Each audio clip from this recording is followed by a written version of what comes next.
गांव के एक कोने में एक पुराना सा मकान था जिसकी छत खजूर और खपरेल से बनी हुई थी।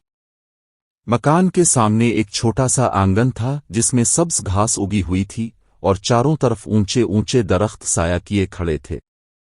इस मकान में एक बूढ़ी औरत रहती थी। लोग उसे मोहब्बत से अब बूढ़ी अम्मा कहते थे। अम्मा के चेहरे पर झुर्रियां जरूर थीं, लेकिन आंखों में एक चमक थी जो बरसों की मेहनत, सब्र और तजुर्बे की रोशनी से भरपूर लगती थी। बूढ़ी अम्मा के पास ज्यादा कुछ नहीं था। जमीन भी बस इतनी थी जितनी एक छोटे आंगन में समा सके, लेकिन उनका दिल बहुत बड़ा था।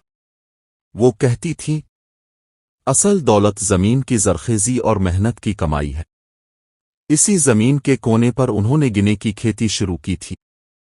सुबह सवेरे जब परिंदे चहचहाते और गांव के लोग अपने खेतों की तरफ निकलते, तो अम्मा भी अपने आंगन में लालटेन बुझाकर छोटे छोटे गिने के पौधों को देखने आती।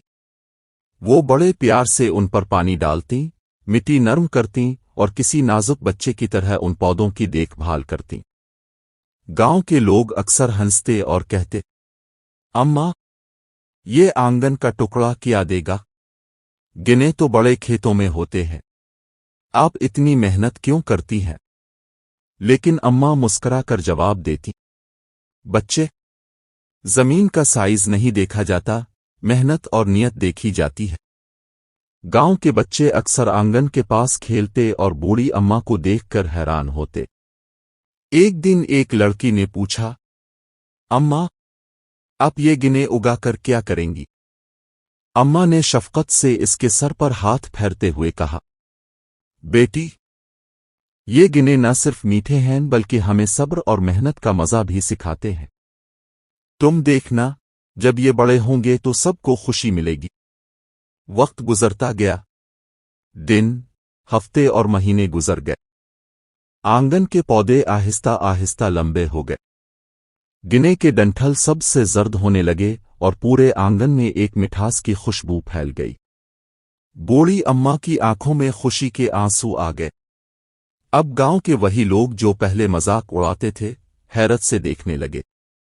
एक किसान ने कहा, मैंने अपनी जमीन पर कई साल से गिने उगाए हैं, लेकिन अम्मा के आंगन जितना प्यारा खेत कभी नहीं देखा।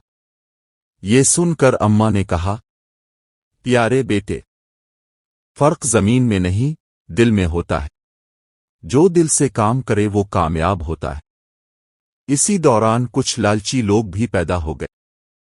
एक दिन दो किसान अम्मा के पास आए और बोले, अम्मा, ये गिने हमें दे दो, हम उनसे रस निकालेंगे और बाजार में बेचेंगे, तुम्हें भी पैसे देंगे।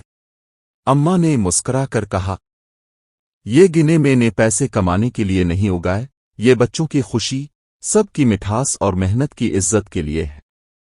ये सुनकर किसान खामोश हो गए। लेकिन यहां कहानी एक मोड़ लेती है। एक रात गांव में तेज तूफान आया। आसमान पर बादल गिरजे, हुआ जोर से चली और बारिश मूसलाधार बरसी। अम्मा का दिल घबरा गया। सुबह हुई तो उन्होंने देखा कि कई गिने के पौधे जमीन पर गिर गए हैं। अम्मा के आंसू निकल आए। वो बैठकर पौधों को सहलाने लगे और आसमान की तरफ देखकर बोले, ये परवरदिगार, ये मेरा सरमाया है, मेरी मेहनत है। मुझे हिम्मत दे कि मैं दोबारा उनको खड़ा कर सकूं। ये सुनकर गांव के कुछ बच्चे आ गए। उन्होंने कहा, अम्मा, हम आपके साथ हैं, हम मिलकर उन गन्नों को दोबारा सीधा करेंगे। यूं सब बच्चे और नौजवान आंगन में इकट्ठे हो गए। उन्होंने टूटी डालियों को सहारा दिया, मिट्टी जमाई, पानी डाला और पौधों को फिर से सीधा कर दिया। अम्मा की आंखों में खुशी के आंसू आ गए। उन्होंने कहा, यही असल गिने की मिठास है, जब सब मिलकर काम करें तो जिंदगी मीठी बन जाती है। बूढ़ी अम्मा की कहानी का पहला बाब यही खत्म होता है। लेकिन असल सबक यहां से शुरू होता है कि मेहनत, सब्र और इत्तेहाद से हर मुश्किल आसान हो सकती है। अगर आपको ये कहानी पसंद आई है और आप चाहते हैं कि अगले बाब में जाने के बूढ़ी अम्मा के गिने कैसे गांव की जिंदगी बदलते हैं, तो अभी चैनल को सब्सक्राइब करें, वीडियो को लाइक करें और अपने दोस्तों के साथ शेयर करें। آپ کی محبت اور سپورٹ ہی ہمیں اور خوبصورت کہانیاں سنانے کی طاقت دیتی ہے۔